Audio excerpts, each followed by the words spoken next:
नमस्कार साथियों, मैं सोनू कुमार स्वागत करती हूँ आपका सरोकार एग्री इंस्टीट्यूट के ऑनलाइन डिजिटल प्लेटफॉर्म पर। अगर आप इस चैनल पर नए हैं तो चैनल को सब्सक्राइब करें, बेल आइकन को प्रेस करें ताकि आने वाली क्लासों की नोटिफिकेशन आपको मिल सके। हम पढ़ रहे हैं बीएससी एग्रीकल्चर के सेकेंड ईयर के फर्स्ट सेम का एक सब्जेक्ट हॉर्टिकल्चर में अपन वेजिटेबल्स पढ़ रहे हैं। आज अपन पढ़ेंगे मूली। जो मूली का जो बॉटेनिकल नेम है वो होता है अपने रेफेनस सेटाइवस, फैमिली होती है इसकी क्रूसीफेरिया ब्रेसिकेसी। और इसमें जो गुणसूत्र जो नंबर होते हैं वो होते हैं 2n बराबर 18।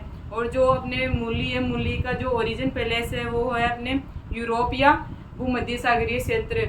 जो मूली का जो फल का प्रकार है वो अपने सिलिकुआ, खाने योग्य भाग, जड़। जो मूली की जो जड़ है वो अपन खाने के काम में लेते हैं। अगला अपने पुष्पक्रम, जो मूली या जो गाजर उनके अंदर जो पुष्पक्रम होता है वो अपने होता है रेसिमोस टाइप का। और पुष्पक्रम रेसिमोस हो गए इनमें। और पॉलिनेशन जो होता है अपने जड़ इसमें मूली में वो होता है क्रॉस पॉलिनेशन। अगला देखते हैं अपन क्रॉप।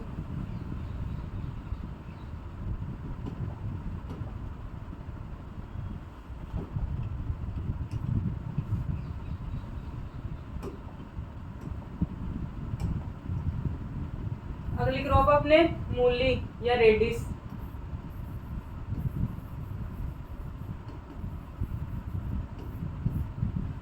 बॉटेनिकल नेम हो जाएगा अपने रेफेनस सेटाइवस, फैमिली हो जाएगी इसकी क्रूसीफेरिया ब्रेसिकेसी, गुणसूत्र संख्या हो जाएगी इसमें 2n बराबर 18। और उत्पत्ति स्थान हो जाएगा इसमें इसका यूरोप या भूमध्य सागरीय क्षेत्र। फल का प्रकार जो मूली है, मूली के अंदर जो अपना फल का प्रकार है वो अपने है सिलिकुआ, खाने योग्य भाग हो जाएगा अपने जड़।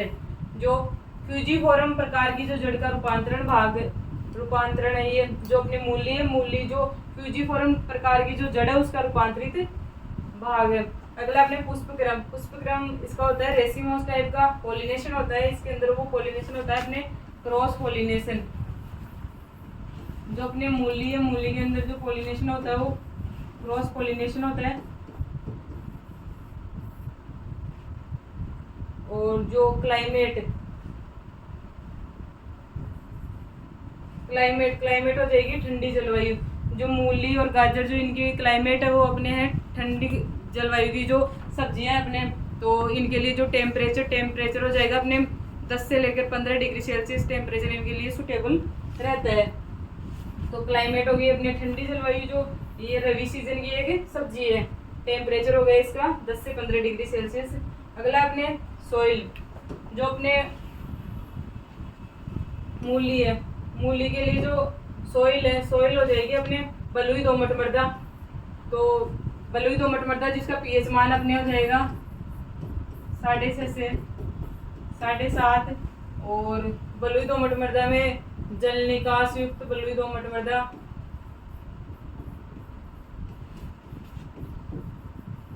ये अपनी सॉइल हो जाएगी इसके लिए। और सोविंग टाइम, जो अपनी मूली है, मूली का जो सोविंग टाइम जो अपने उपोष्णीय जो मूली लेंगे उसके लिए तो हो जाएगा अपने अक्टूबर से नवंबर। और जो अपने शीतोष्ण टाइम पे जो लेंगे उसके लिए हो जाएगा अक्टूबर से मार्च। तो अपने मूली का जो सोविंग टाइम है वो हो जाएगा उपोष्णीय मूली का तो अक्टूबर से नवंबर। और जो शीतोष्ण जो मूली है उसका जो हो जाएगा अपने अक्टूबर से मार्च। ये अपने मूली का सोविंग टाइम हो जाएगा। अगला अपन जो मूली की जो सोविंग करेंगे, जो मूली के जो बीज बोएंगे वो सेम है जैसे अपन कैरेट की बो रहे थे कि या तो छोटी छोटी समतल क्यारियाँ बना कर या फिर मेड़ बनाकर उनके ऊपर अपन इनकी सोविंग करेंगे, जिससे अपने को जो ये जड़ें अच्छी ग्रोथ कर पाए और अच्छा प्रोडक्शन मिल पाए।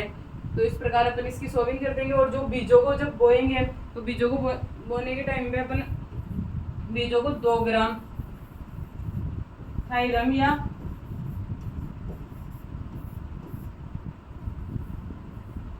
केप्टान से उपचारित कर देंगे।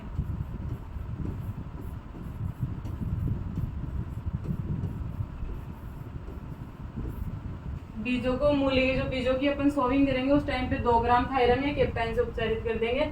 अगला अपने तत्व है, जो अपने मूली है, मूली के अंदर तत्व पाए जाते हैं अपने आइसोथायोसाइनेट और जो विटामिन सी है वो मूली में सर्वाधिक पाया जाता है। अपने सर्वाधिक तो नहीं लेकिन विटामिन सी पाया जाता है मूली के अंदर। और जो तत्व है वो होता है अपने आइसोथायोसाइनेट।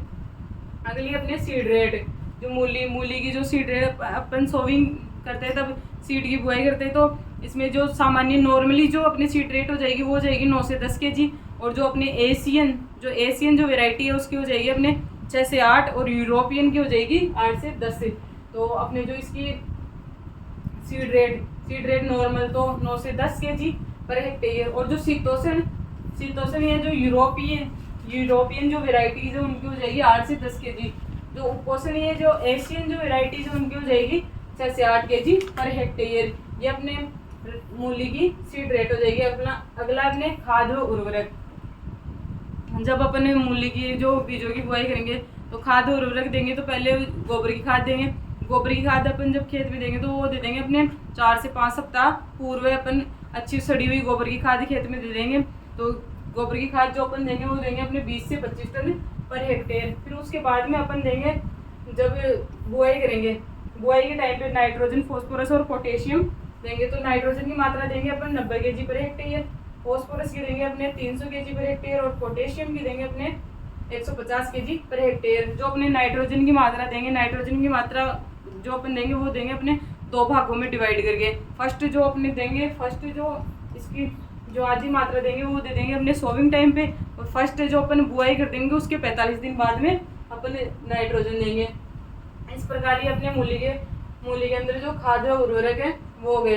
अगला अपने दैहिक विकार। जो अपनी मूली के अंदर जो दैहिक विकार है, तो 2 दैहिक विकार है। पिथिनेस जो दैहिक विकार है वो अपनी जो मूली की लेट तुड़ाई करते हैं ना उसके कारण हो जाता है। सेकंड अपने आकाशीन, ये अपने बोरोन की कमी के कारण होता है। ये 2 अपने मेनली दैहिक विकार है मूली के अंदर। अगला अपने वेराइटीज, मूली की वेराइटीज। तो वेराइटीज अपन वही 2 टाइप की हो जाएगी, एशियन और यूरोपियन, 2 प्रकार की अपने मूली के अंदर वेराइटीज हो जाएगी। तो फर्स्ट अपने उपोष्णीय या एशियन वेराइटीज। जो उपोष्णीय जो एशियन जो वेराइटीज है उसमें ये सर्वाधिक तीखी होती है। जो अपनी मूली भी मतलब एक तो मीठी मूली होती है, ज़्यादा मतलब कड़वी नहीं लगती, और एक तीखी। तो जो उपोष्णीय जो एशियन जो वेराइटी है वो अपने अधिक तीखी होती है और अधिक आइसोसाइनेट होता है उसके अंदर। अगला अपने किस्में जो वेराइटीज, मूली की जो वेराइटीज उसमें फर्स्ट अपने पूसा देसी, पूसा हिमानी, जापानीज वाइट, पूसा रश्मि, पूसा चेत की वेराइटी है। अर्का निशांत जो बहुरोग प्रतिरोधी, जो अपने अर्का निशांत है वो बहुरोग प्रतिरोधी वेराइटी है। अगली अपने सफेद पंजाब। तो अपने जो मूली की जो एशियन जो वेराइटीज है उनमें हो जाएगी अपने पूसा देसी, पूसा हिमानी, जापानीज वाइट, पूसा चेत की, अर्का निशांत और पंजाब सफेद पंजाब। ये अपनी इसकी वेराइटीज हो जाएगी। अगला अपने यूरोपियन जो वेराइटीज, यूरोपियन या शीतोष्ण जो टाइम की जो वेराइटीज है वो, तो ये जो अपने एशियन जो वेराइटीज थी उनकी तुलना में कम तीखी होती है। एशियन वेराइटीज की तुलना में कम तीखी होती है, और इनमें जो आइसोथायोसाइनेट है वो भी कम पाया जाता है कंपेरिजन में। एशियन जो वेराइटीज है उनके कंपेरिजन में ये कम तीखी होती है, और आइसोथायोसाइनेट भी कम पाया जाता है। अगली अपनी किस्में हो जाएगी अपने Chinese pink, scarlet globe, white सिकिगिल और rapid red white tipped Pusa Mridula.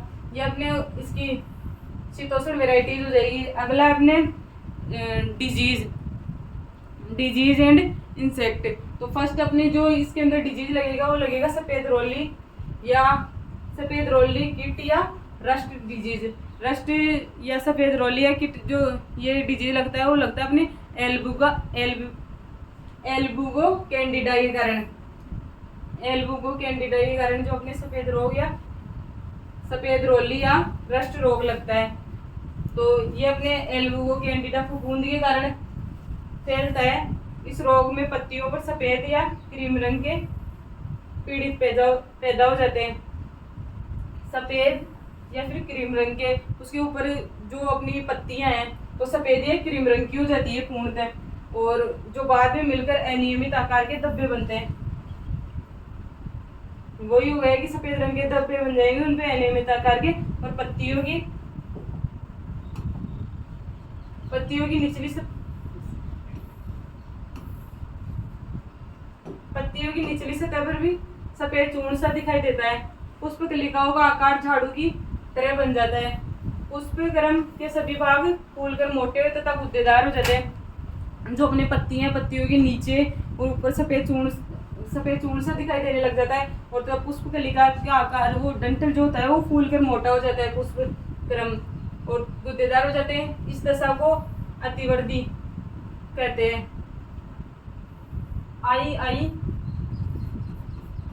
IIHR first जो वेराइटी है इसकी, IIHR जो फर्स्ट वेराइटी है इसके लिए प्रतिरोधी वेराइटी है।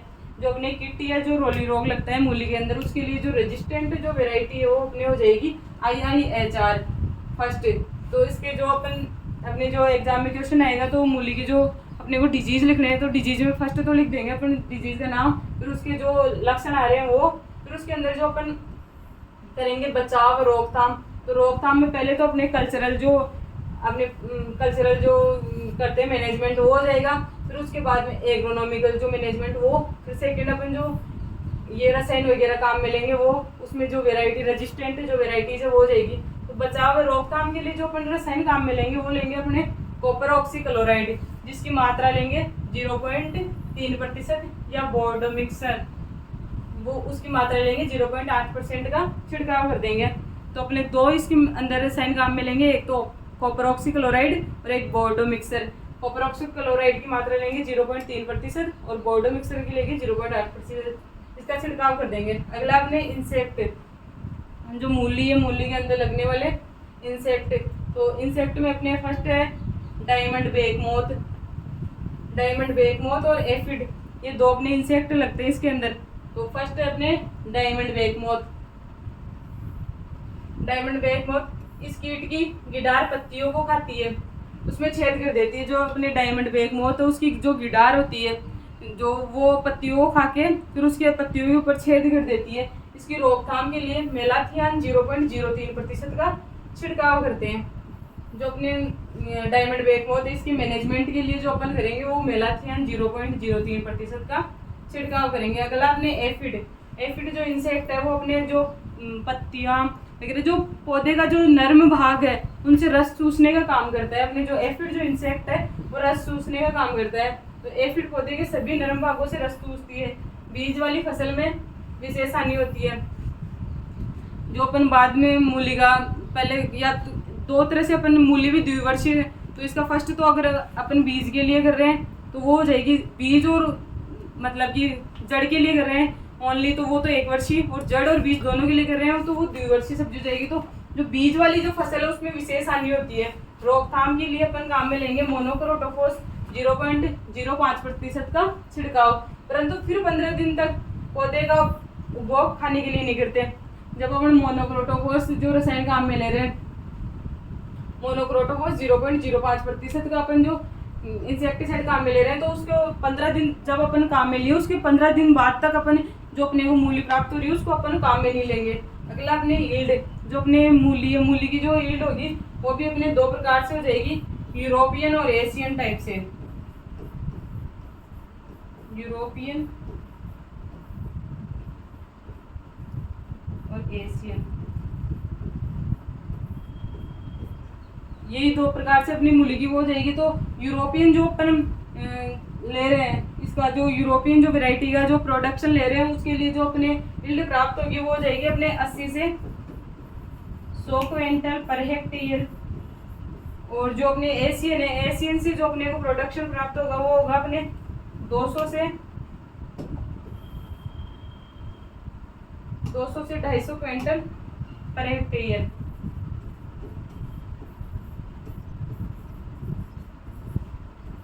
ये अपनी मूली होगी। तो मूली के अंदर जो अपने इरिगेशन का वो इरिगेशन 6 से 8 दिन के अंतराल पे या गर्मियों के अंदर तो, और सर्दियों में प्रोडक्शन मेनली सर्दियों में प्रोडक्शन मिलेगा तो उस टाइम पे अपन कर देंगे इसमें 15 से 20 दिन के अंतराल पर 15 से 20 दिन के अंतराल पर अपन इसके अंदर इरिगेशन कर देंगे। तो ये अपने मूली जो आज अपने पढ़ी, आज अपने पढ़ा है वेजिटेबल मूली के बारे में। मूली के बारे में अपने देख ली। इसका बोटेनिकल नेम हो गया रेफेनस सेटाइवस, फैमिली हो गई इसकी क्रूसीफेरिया ब्रेसिकेसी, और इसके अंदर जो क्रोमोसोम नंबर वो 2n बराबर 28। ओरिजिन प्लेस देख लिया अपन ने, इसमें भूमध्य सागरीय क्षेत्र या यूरोप इसका ओरिजिन प्लेस हो गया। क्लाइमेट अपने जो ठंडी क्लाइमेट की। क्रॉप वो वेजिटेबल हो गई, मर्दा हो गई इसकी बलुई दोमट, पीएच मान है इसका 6.5 से 7.5।